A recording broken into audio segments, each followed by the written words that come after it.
Cashing in my pockets so my pennies should be. What they selling is cheap, so I'm buying that this freedom is free. I've been becoming me. See when Jesus taking the lead. With purpose I bleed and rise like going under the heat. Defeat is a never. You can't reattach with a sever. What's bringing you pleasure can tell you where you stacking your treasure. When storm is your weather, know that it gets worse for it's better.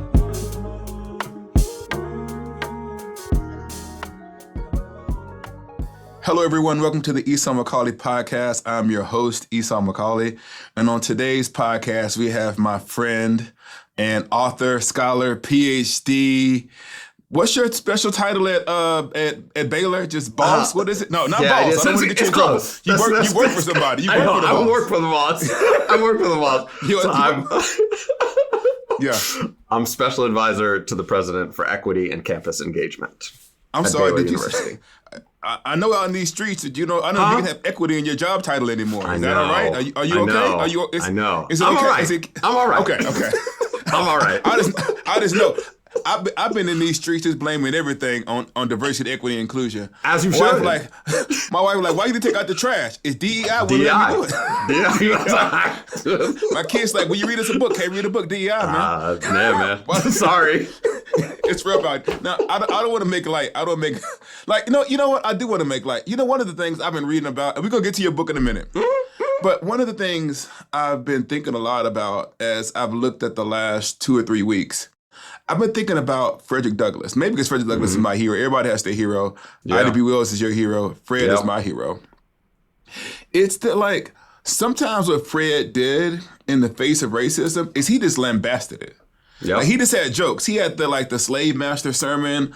A lot of his resistance wasn't like every single thing requires this long intellectual defense. But sometimes it is just on the face of it. Some of the things that happen in society are so ridiculous. It's absurd. It's almost like when they said, "What's a black job?" You remember that?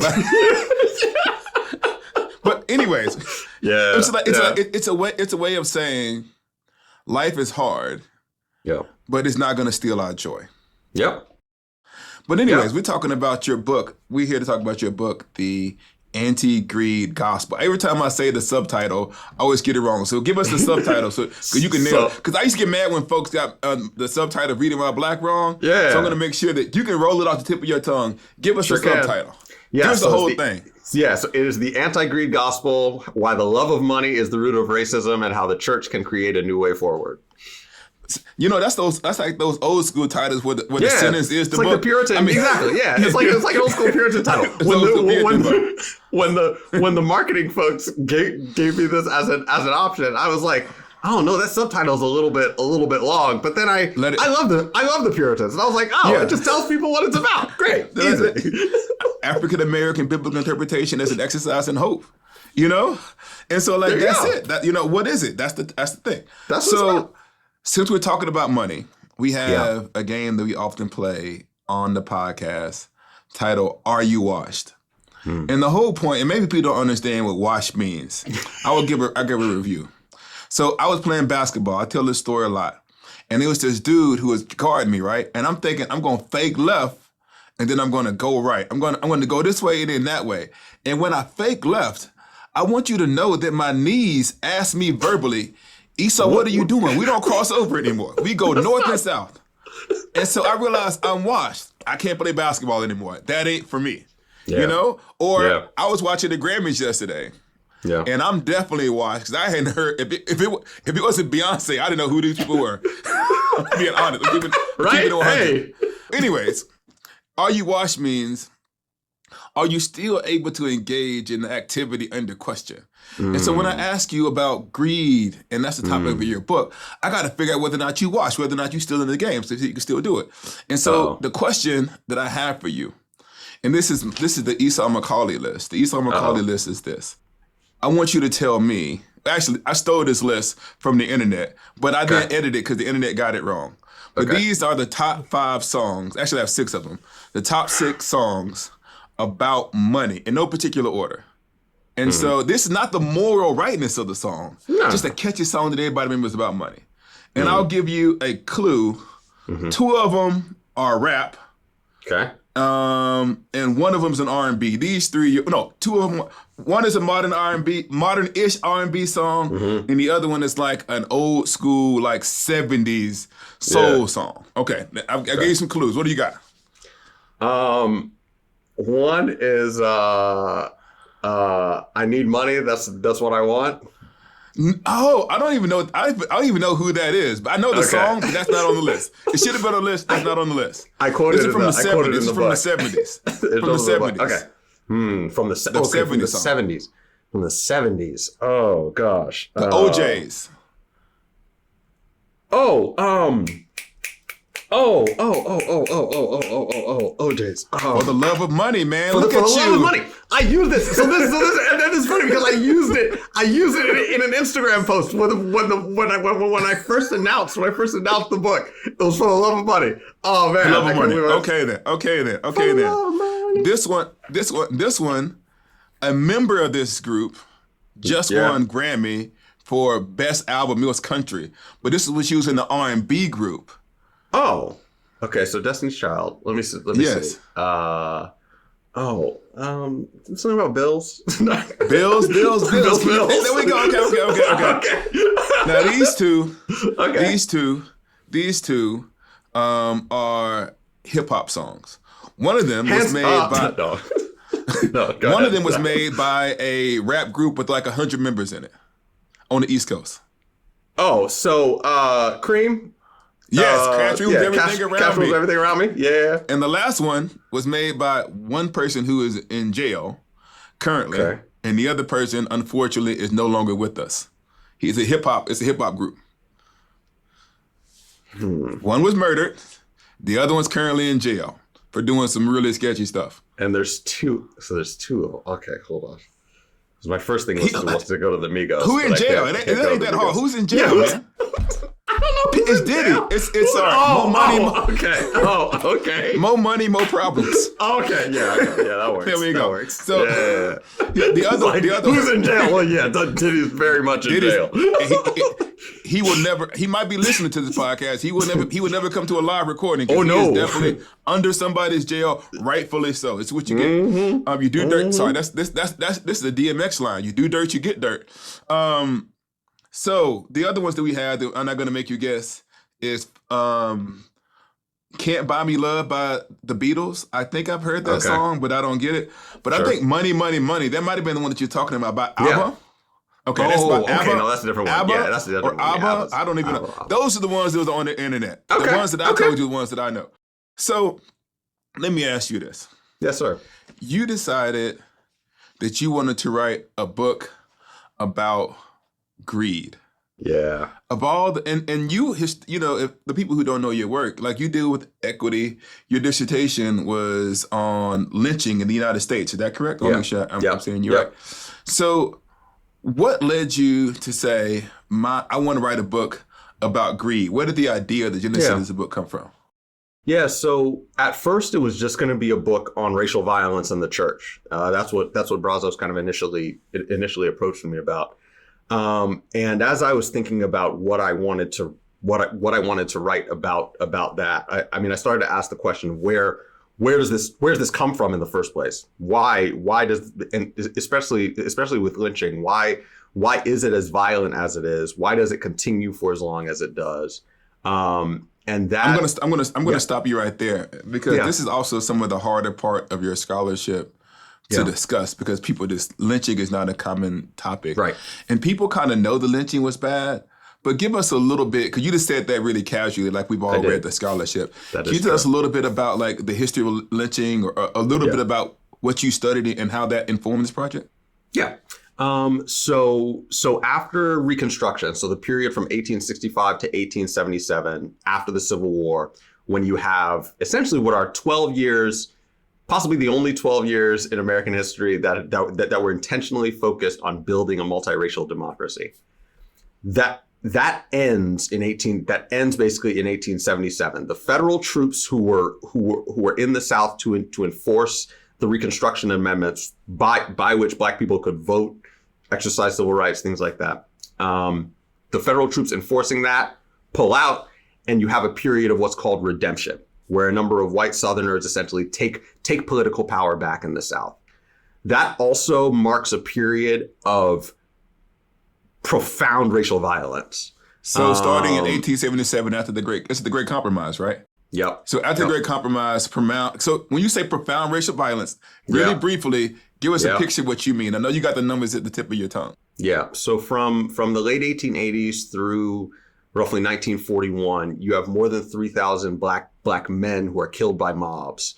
And in addition to those 3,000, you also have women and teenagers as well who are killed by mobs. And when people think about lynching, they generally think about people being hanged, but we're talking about people being burned alive, being shot to pieces, being killed in a number of other other gruesome ways. And so you're trying to figure out why this occurred. Yeah. And the journey there led you to greed. Yeah. So as I was asking the questions of why that starts, but also why it ends. For most of us, when we think about that history, it's just a bunch of it's a crowd of racist white people killing black people. The narrative that was most prominent was these mobs are killing these men specifically because black men sexually assault white women, and that was a narrative that was just kind of pushed over and over and over again. But Ida B. Wells, who's the most important person in this history, she had a friend who was lynched, and up until this point in 1892, she was under the impression too that lynching happened just kind of as an act of popular justice. It was just that's why this happens. But when she investigated her friend's lynching, she found out, wait a minute, he owned a grocery store. There was a white-owned grocery store down the street. There was an altercation that had led to violence, and that led to him and his three friends being taken out to a field and shot. Yeah. And so then she investigated that lynching and then came to that conclusion. And then she's like, wait a minute, I wonder if this is happening with these other cases. So she starts investigating a number of lynchings across the South. And she's like, wait a minute, accusations of sexual assault are only in a minority of these cases. It seems to be the case that actually lynching is just a form of social control. It's a way to keep the Negro in their place. That is their place of exploitable thing. So what I know we're going to talk about your book. I want to make sure people are following this so you have Ida B. Wells, and this is just me because this is my interest. Yeah. Who takes the baton from Frederick Douglass, who kind of lives. We got to think of Frederick Douglass as living during the anti-slavery fight, but he survives all the way to he sees the end of Reconstruction, right? And so if you have Douglass as the champion of anti-black racism against anti-black racism and abolition, you have Ida B. Wells, who's this key hinge point that connects Frederick Douglass and the abolitionist movement to what later becomes the civil rights movement. And so she's this character. And I think that you're right, that in some sense, we kind of memory hole everything from 1890 to 1950, as a culture. Even me, I'm it's Fred and then it's King. Yeah. And so your research is saying, as I look at this period between the 1890s through the 1940s, I see undergirding what anti-black racism is a desire for economic control and power. Is this, maybe I can ask you this, is this related to the Tulsa massacre too? I know that's not a lynching, but wasn't that economically motivated as well? So you hear a lot about race riots in the early 20th century. They're all essentially just mass lynchings. And the argument and essentially the argument that I'm making is that these incidents of racial violence are part of what I call a broader cycle of a broader demonic cycle of self-interest. Yeah. It begins in the desire that a lot of us have just to exploit and dominate each other. That is, we want to make money and we want power. Now, in order to get those things, often that requires us to hurt other people. We've got to take advantage of other people, or we've got to exert some kind of power over other people. The issue, though, is that people don't like being in that position. So you have to have the second step of the cycle, which is violence. If you want people to stay in that spot, you got to keep them in that spot. But because a lot of us have consciences, not all of us, but a lot of us, we don't wake up in the morning and think, hey, I'm really excited for a day of exploiting, dominating, and killing my neighbor. So we create these narratives to be able to tell ourselves, well, that's not what we're doing to each other. Yeah. And one of the arguments that I want to make here is that race is in that category of lies that we have made up for a specific reason. So let me see if I can repeat, because I'm trying to learn. I'm trying to get to your level, because I'm just over here doing Bible. I'm not doing history and theology. I'm just opening up John and looking at and trying to learn about Jesus and saying my prayers and preaching my sermons. Of course. You're saying that the doctrine of original sin, effectively, means that humankind is fundamentally broken. And one of the ways that brokenness manifests itself is the desire to dominate. Yep. But because there's something of the image of God, even in the people who are doing wickedness, they need to find a way to push aside that thing within them, at least for some of them. Some folks are like, I'm about that money. I do what I got to do. But for a significant percentage of the people, they need to feel that their evil is somehow good. Mm-hmm. In order to do that, they use race as a means of constructing a category of people that's okay to dominate. Yep. Did I get that correct? Yep, and that's historically where the category of race comes from. I say in the book that the Portuguese, when they witnessed chattel slavery in Africa, they didn't get involved because they were racist. They got involved because they had markets they wanted to expand. And then go ahead. Go ahead. Tell me about the Portuguese. Yeah, and so as time goes on, they start making a bunch of money, and they've got to justify that to both themselves and to the Pope. And so that's when essentially the language of whiteness and blackness enters into our lexicon. These people are black, so they're savages that we've got to civilize. It's making us a whole bunch of money, but like don't think about that. So I want to ask you this question, because the idea that you're getting at here, that race is a social construct that was invented for the exploitation of people and for markets, is used in different ways by different groups. By, you would say, let's say conservative groups, like politically conservative groups. They say that race is a construct. And for that reason, if we just stop talking about race as a construct, that just deals with the problem of racism. And so the people who are racist are the people who are still using race as a construct. And so you're arguing the race as a construct, but I don't think that you're arguing that that the solution to that problem is simply to pause all racial discussion at this point. No. So what separates your discussion of race as a construct from the people who are no repair? There is nothing to be done other than to change the language. How's what you're saying in the book different than that kind of argument? One of the arguments that I want to make is that when we are having our conversations about race, it's not just a conversation about the individual, though it is. It's not just a conversation about the systemic, though it is. It's also a conversation about the demonic. So I say this in the book, that the most significant anti-racist text in Scripture is actually Matthew 6:24, when Jesus says that you can't serve two masters. You'll either love one and hate the other, or be devoted to one and despise the other. You can't serve both God and mammon, or the Aramaic word for money and riches. Because at its root, I'm basically saying that race is a child of mammon. And I want us to, and to take that metaphor even further, I think they're still connected by an umbilical cord.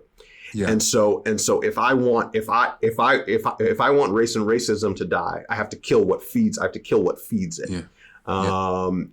So can I say this? I want to say this thing, because what you're arguing here in your book is that greed or money is more fundamental to our plight than racism, which is, once again, and what I want to do is I'm trying to help you articulate how these other ways of talking about this get misunderstood. Because some people say, well, it's not about race at all, it's just about capitalism. And so if you just improve capitalism, then you deal with the problem of racism. And maybe I could challenge you on this point too. Yeah, there were significant people, especially as it relates to social power, who do not economically benefit from racism. And as a matter of fact, you have real evidence that people will vote for racist ideas against their economic benefit, because what racism does in those. So if I'm a broke tenant farmer in Alabama in 1930, I don't make any money from the fact that a black man has to tip his hat to me or cross the street, or I can call him boy and he has to call me sir. I don't economically benefit from that. Yep. But that racism does something for me. So how would you say, if I'm saying, what about all of the people who don't benefit economically from racism, who actually suffer economically because of racism? How then can you say that racism is more fundamental than greed? Greed is more fundamental than racism. I'm gonna find the quote from Oliver Cox that I have in the book. But basically, the idea is that it does not, and this is also a development over time. It does not benefit. There are people who buy into the construct for whom it's no it's no real benefit for them. Which they just losing to be losing. Just losing to be losing. But there are folks in whose best interest it is for the poor white person to deeply believe in those constructs. So the more it always essentially benefits the rich. To maintain these categories, the people who it does benefit, it benefits them a lot, and so it's in their best interest to get everybody on the same page. So it benefits the people who have power. Yes. To keep the vision stirred. Yes. Such that the racial animus prevents some kind of resistance to like the demonic power of greed that is causing their oppression. And so in effect, you're arguing that racism turns the attention away from the actual thing that is causing their suffering to some other thing. One of the interesting things about this, and I've been trying to figure out how to write it, because it's just right now it's just a sentence in my head. I'm trying to turn it into a whole article. But this is about your book, but I'm going to say this really quickly. Yeah. Is that some of this stuff that's happening right now in our current moment about diversity, equity, and inclusion is actually hurting people. Yeah. And I'm not just talking, I'm sorry, I need to say that. It's hurting the people who are being discriminated against and people who are losing their jobs unfairly. And we also know that certain elements of diversity, equity, and inclusion can be done poorly, that every manifestation of it is 100%. Not perfect. Sometimes I saw stuff that, I had, there's things that I've seen like, nah, this ain't it at all. Yeah. But what I'm saying to you is if you simply do this, to locate every single problem in diversity, equity, and inclusion, including a plane crash, the board, every single thing, then it prevents us from actually seeing the cause of the problem, such that everybody suffers in the context when racism flourishes. And then and so I think this is some of the things where in the civil rights movement, they would talk about wanting to get everybody free. I think it's James Baldwin who talked about how the racist is trapped in the racism just as much as the people who are impacted by it. In the sense that this liberation frees us all. So you're saying, I'm following you then, that I need to be able to deal with the monster of greed and resist greed. How am I supposed to do that, man? Like, what are you talking about? Like, if you're saying greed is the real monster, how am I supposed to resist that thing? Or how do I get people to understand and see that? Do I tell them to read your book? How do I get people to see this particular thing? So and this is why the book is in two parts. So in the first part I kind of lay out not only the history of lynching, but also why the history of lynching is actually a history of economic exploitation. That the reason why lynching starts and the reason that it ends is also because of money. So the argument that I make, and this follows, there are a number of sociologists who've made this argument that lynching fades not because people realize, hey, it's probably not a good idea to burn people alive, but because it becomes bad for business. It becomes embarrassing to the nation. You've got you got folks in France and Japan writing editorials about America, being like, "Oh, who are these barbarians setting people on fire in public?" But that always it always goes back to this cycle of exploitation, violence, and lies. So the argument of the book is that if those are the three elements of this cycle, it means that Christian communities have to be organized in such a way that resists each of those 3 points. So against that exploitation, we're supposed to be communities of deep economic solidarity. Against the violence, we're to be communities of creative anti-violence. Against the lies, we're to be communities of prophetic truth-telling. And I frame all of those things as just basic Christian commitments. I want to make sure. Wait a minute, though. I thought that you just writing a book about racism and stuff. Are you saying that the church ought to be actively involved in resisting this stuff? Necessarily so. So yes. When you talk about economic solidarity, I'm a pastor, man. I'm just trying to pay my bills. I'm trying to keep the light. Hold on. Matter of fact, I'm literally a pastor. While I'm talking about metaphorically, I'm literally a pastor right now. And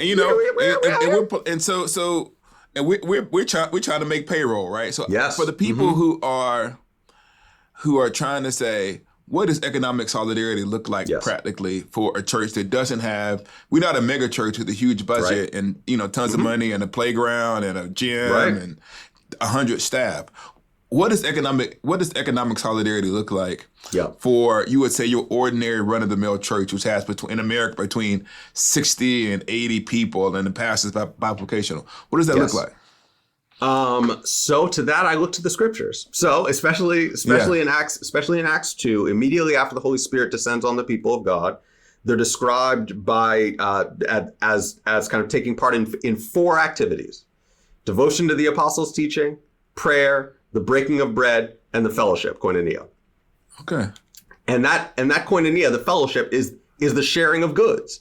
And in chapter 4, Luke says that God's grace was so powerfully at work among them that there were no needy people in their midst. Yeah. And that doesn't mean that the needy were kicked out. It means that when people joined the community of faith, the rest of the community gathered around them to meet their need. That they're communities of sharing.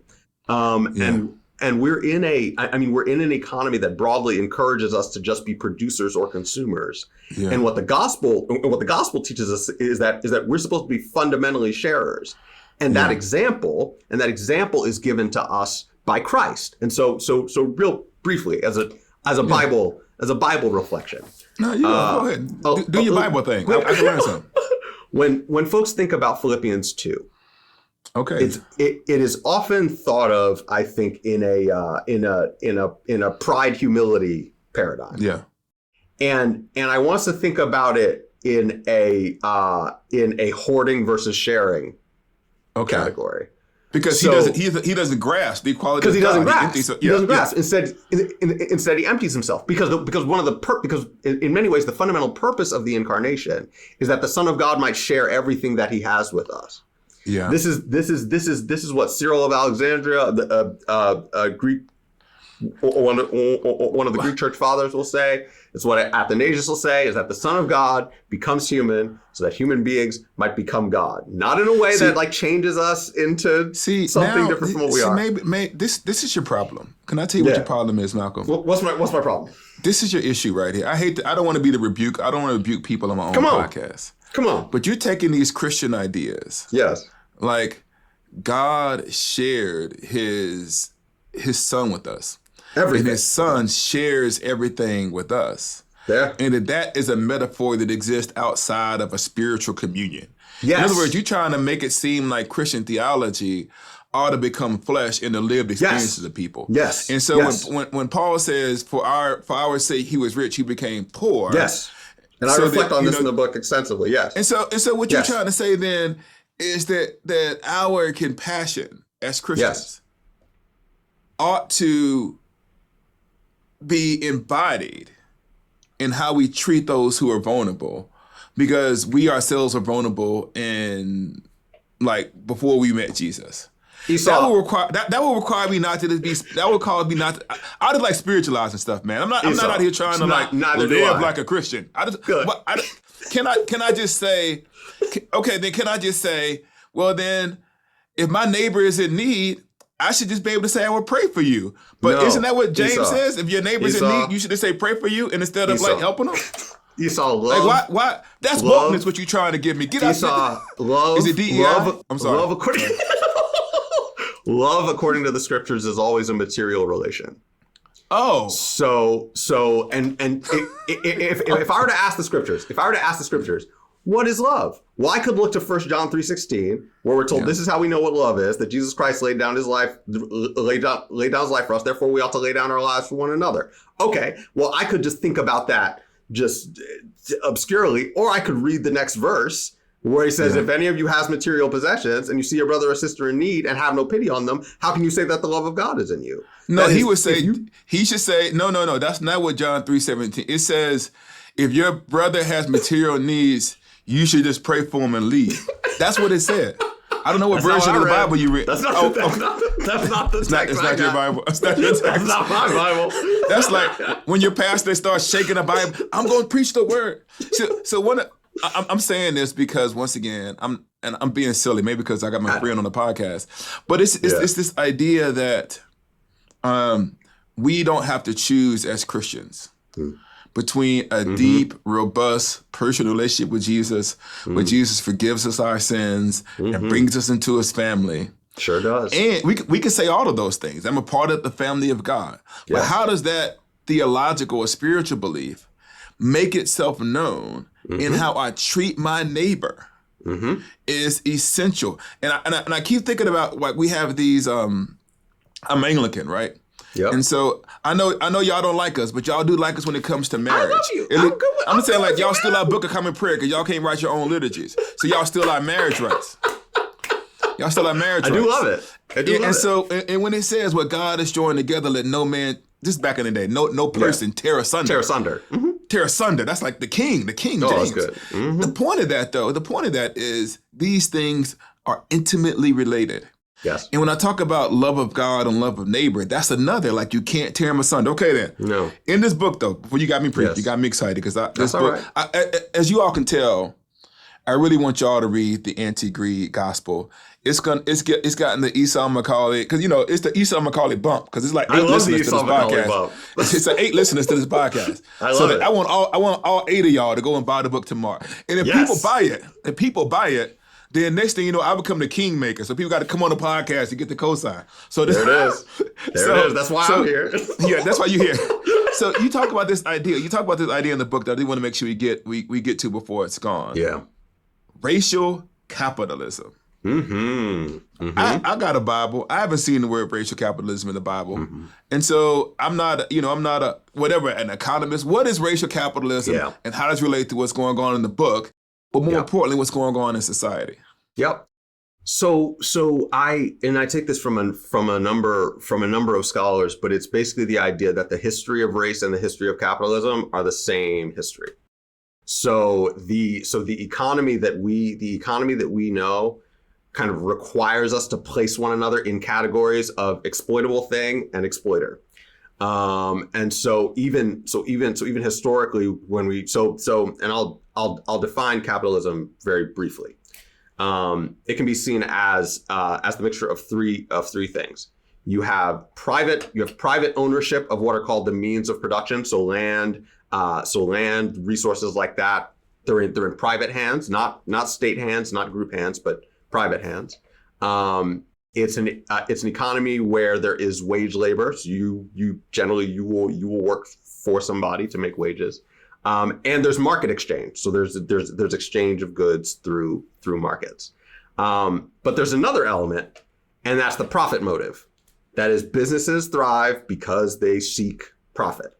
And because that's what drives this system. It's essentially driven by greed. Essentially, that's how this keeps going. And that's big picture the way that our economy looks. But there are 3 elements of this economy that actually shape the way that we think about each other. One is that it is what's called neoliberal, which means that we are constantly encouraged to think about each other as competitive individuals. Like that's who we are.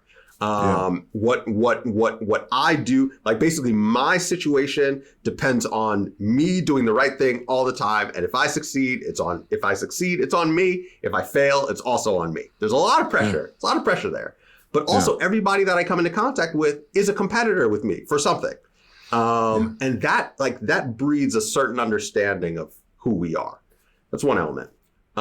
Second is the financialization of it. So a lot of the money in the world is not based in like the production of goods or the production of services. It's betting on money. I was a religious studies and finance double major in undergrad. And so you would decide whether or not which God was you going to worship, Mammon or Look, I mean, in between junior and senior year, I interviewed with investment banking firms. And then I did that and I was like, I don't actually want to do this. So I applied to seminary instead. Good call. But right? But you could have just become rich and then gave me some money. So then I could that's trade-offs. Okay, trade-off. There we go. Yeah. But there's so much. But you can make so much money just betting on money. Like it's just just money on top of money on top of money on top of money. Yeah, I was just telling my wife. I said I think she could bet no money. Yeah. I said I think the American economy about to crash. You maybe should buy the stock once it get low and it's wait about a decade for it to recover. Look, why else would Luka be traded to the Lakers? Yeah, money. Anyway, sorry, go ahead. Anyway, beside the point. Yeah. So we got a kid. So racial capitalism. Yes, but then that third element. So there's the neoliberal element, there's the financialized element, but then there's the racial element. That is, for this system to continue, it requires exploitation. It requires people to essentially take advantage of the labor of workers. And one of the ways to keep that going is to keep somebody in a category where they're supposed to be exploited. There's a sense in which it's necessary to have some people who are poor so that you can continually take advantage of their labor. And so what I want people to see kind of that in all of its darkness, but also to think about what it would be like to build communities that resist those assumptions. So here's what I'm going to push back on, and I'm going to try to disagree with you. Please. Or at least try to not question. I want to ask a question. Yeah. So capitalism is exploitative racially. Yeah. Yeah. But pre-capitalism, you had an empire that also exploited people rooted in greed. Yep. And so it's not like the monarchy was less exploitative. Correct. And so calling it racial capitalism is interesting enough.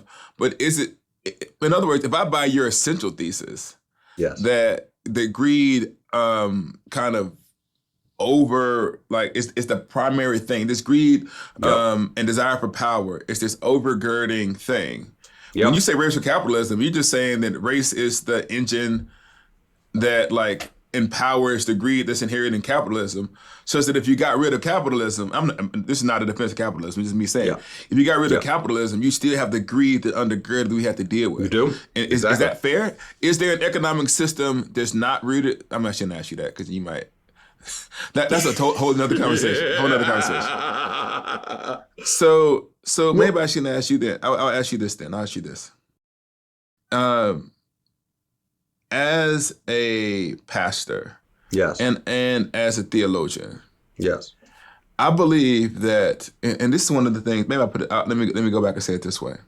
I've been reading Colossians because I'm teaching Colossians, writing a book on Colossians. It's one of my favorite and books. Paul says, set your mind on the things above, where Christ is seated at the right hand of God. Yes. And he often uses the language of thinking. Yes. And when he's talking about what Christ is, he's saying that look at the world from the perspective of Jesus, not to escape the world, but to view the world from God's perspective.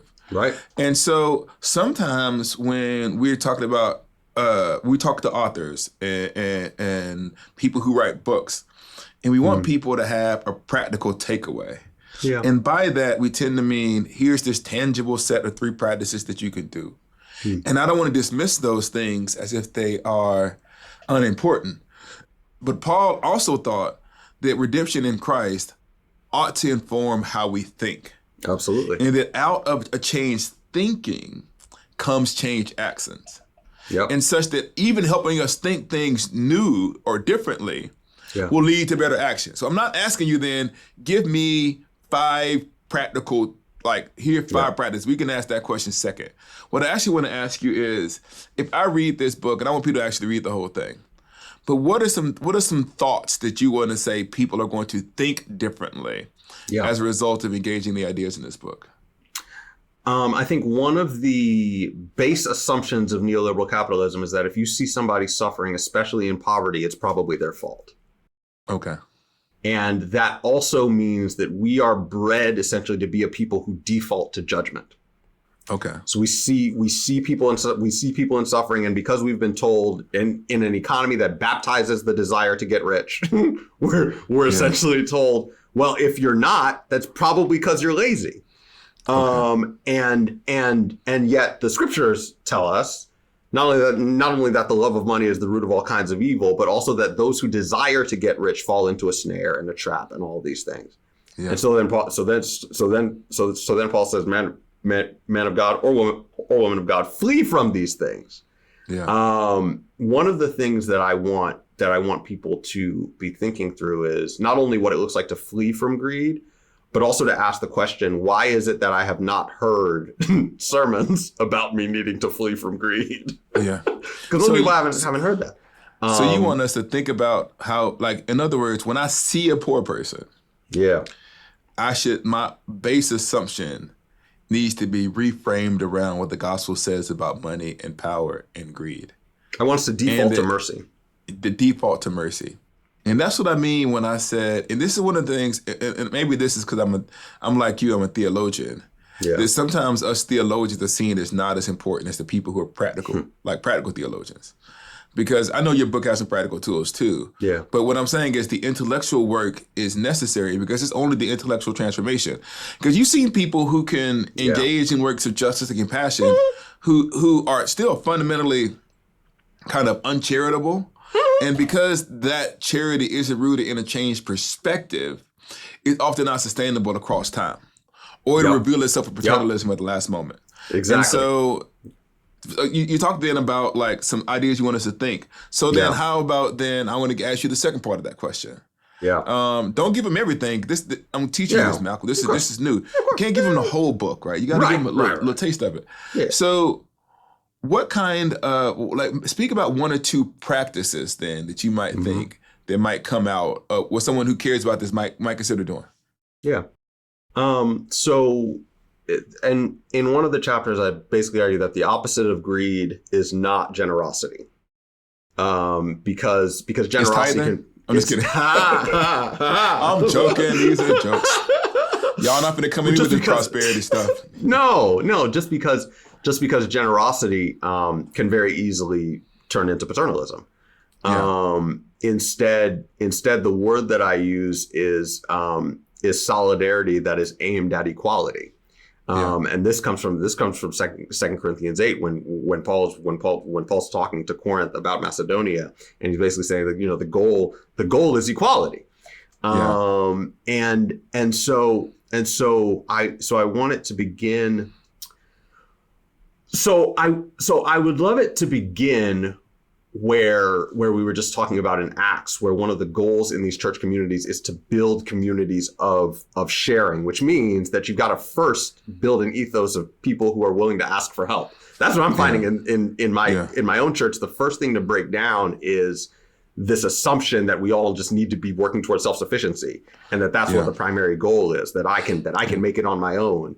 And that's not the life that Christ has called us to live. He's called us to live lives of mutual interdependence, or as John Stott will say in The Radical Disciple, mutual burdensomeness. Be careful now. John Stott, I should have a bell for any time an Anglican gets mentioned. John Stott's in these streets. I love Anglicans. Yeah, John Stott went to Lausanne and said, listen, let me tell you what we're not going to do. What we're not going to do is leave out economic justice, the manifestation of the great. I love Thank you, John. Covenant. I love it. Sorry, people who don't know that it was through some of the intervention of the British evangelicals, in particular John Stott, that in the early elements of the Lausanne Covenant, that on world evangelization, that they were the ones who fought to include issues of social concern, especially the economic empowerment. In the context, if I got the history correct, that it was the North Americans who wanted to keep all of that stuff out. But of course they did. Yes, I know, but it was John Stott who brought those things together. Now I want to say this, and I'm gonna end the podcast here. This is a book written to the church. Yes, it is. And it is not just some kind of political philosophy for people to bandy about. It's for people who have committed themselves to following in the way of Jesus and to take seriously what the way of Jesus says to us about money. And that's an important challenge to me. It's an important challenge to my own preaching to think about how I talk about money, or not just how I talk about money, but how I engage in money. And so I want to encourage all of us to pick the book up, read it, but more importantly, or equally importantly, because, Malcolm, how many kids you got? 2. Man, I got 2 kids, man. They got They're college girls. There's There's a lot. Yeah. It's a lot. It's a lot going on. So take care of the girls. So buy the book, but also allow this book to challenge our thinking about how we engage in money, such that we can be this thing that God called us to be. It's the beloved community. So Malcolm, thank you for the book. And we're going to have you back on the podcast. I don't know what we're going to talk about. We'll talk about something. Thanks for coming. Let's do it. Thanks, Esau. The Esau McCaulley podcast is a production of Holy Post Media, produced by Mike Stay Low, Stray Low. If you know, now you know. Edited by Seth Gorvette, like a Corvette. Music by Rob Noor. Make sure to follow the show wherever you get your podcast and leave a review so more people can find it. See you next time. I'm out. I'm penning these letters with prayers they can aid your endeavors. It's clever benevolence, tasted it, wrestle with, still wrestling. Touch my side and it crushed my pride and told me I'm blessed within. Receive a Christian platitude with gratitude, but in the saddest news I live in doesn't add up to the Beatitudes. Catch me in the catacombs, chiefing like they Pat Mahomes, catching bullets, tackle foes, running plays, defending zones. Field got him doing football numbers, only half is grown. He was acting grown.